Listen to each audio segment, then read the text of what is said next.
Good evening, I'm Abe. And I'm Frank. And today we're admiring the second half of Chapter 35, America in World War II, in Bailey, Kennedy, and Cohen's The American Pageant textbook. Abe, as usual, will be starting us off. All right. Soviets began to demand that a second war front be opened to divert German strength. Roosevelt promised to open a second front on Europe by the end of 1942, but since the British preferred to attack Hitler through the Mediterranean Sea, Roosevelt postponed the European invasion. Instead, Roosevelt sent General Eisenhower to North Africa, and Eisenhower eventually routed the Germans and Italians. Shortly afterward, in 1943, Roosevelt and Churchill agreed to insist an unconditional surrender from all the Axis powers. Unconditional surrender was controversial, since it encouraged the enemy to fight on until the last minute, and it discouraged German anti-war groups from revolting. Nonetheless, Italy surrendered unconditionally in August 1943. However, German soldiers remained in Italy and continued to fight against the Allied invaders. Only 5 days before the official German surrender did the Axis troops in Italy lay down their arms. Now, Frank, could you tell me about the biggest event in World War II? Of course I can. But first, let's talk about the Tehran Conference, where the Big Three, or Roosevelt, Churchill, and Stalin, agreed that the Soviet counterattack would have to correspond with an Allied assault on the west of Europe.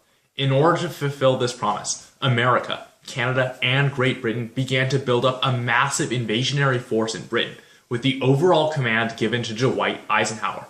Then, on June 6, 1944, D-Day, this force landed in northern France in the largest naval invasion ever. From there, Generals Eisenhower, Patton, and Bradley led their forces to rapidly recapture all of France. Abe, can you tell me about the election of 1944? I was hoping you'd ask me that. Well, I asked you that, so your hopes are answered. All right.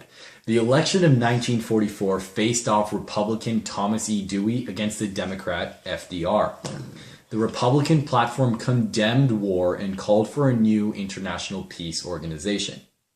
In a sense, FDR was a forgotten man, and thus the 1944 election focused a lot on the vice presidency. Harry S. Truman was nominated as FDR's vice president over Henry A. Wallace, FDR's current vice president from 1940. Now, Frank, who won the election of 1944? Well, Abe, Dewey proclaimed that it was time for a change from FDR, and that he could fight the war better than Roosevelt. Dewey had the support of the media, and FDR was busy commanding the troops, so was able to devote little time to campaigning. Despite this, don't worry, Abe, FDR won 432 to 99. Because, as the American Pageant so eloquently asserts, a winning pitcher is not ordinarily pulled from the game.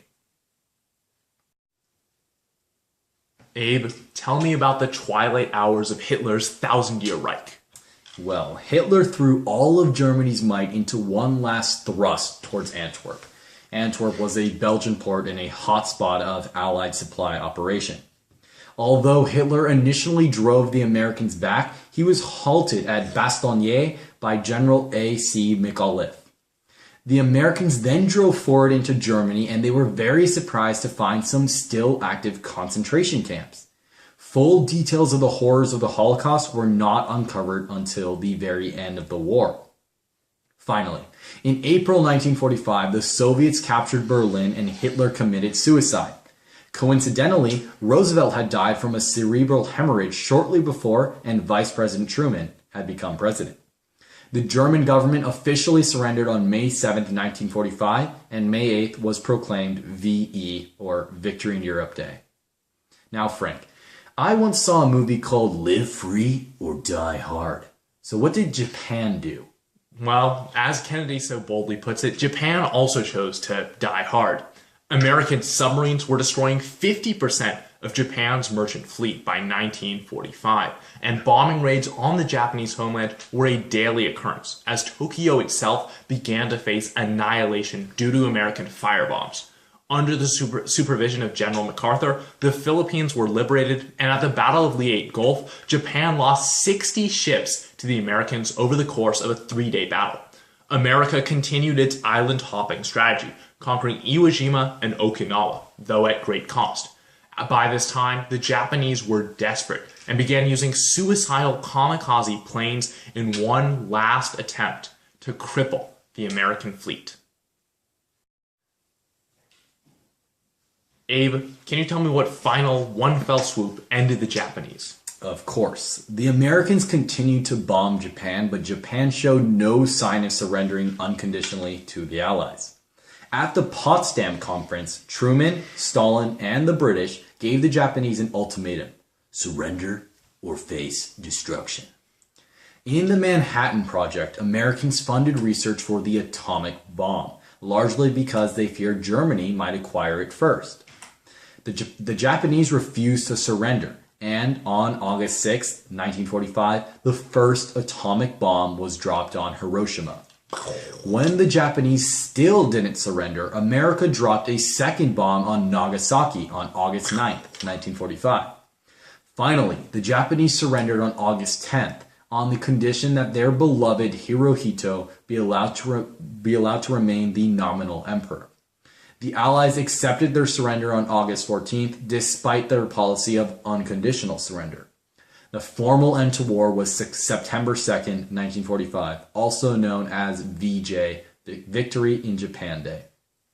Now, Frank, could you tell me what the ending process of the war was? Absolutely. Though America suffered 1 million casualties, the number of actual deaths was kept quite low due to the number of new pharmaceuticals, which prevented infections and other diseases throughout the battlefield. For the most part, America hadn't suffered the devastation experienced by any of the other combatants and had come out of the conflict stronger than ever before. Thank you for watching. Please make sure to like and subscribe. And comment down below if you have any questions. As ever, we'll catch you guys next time.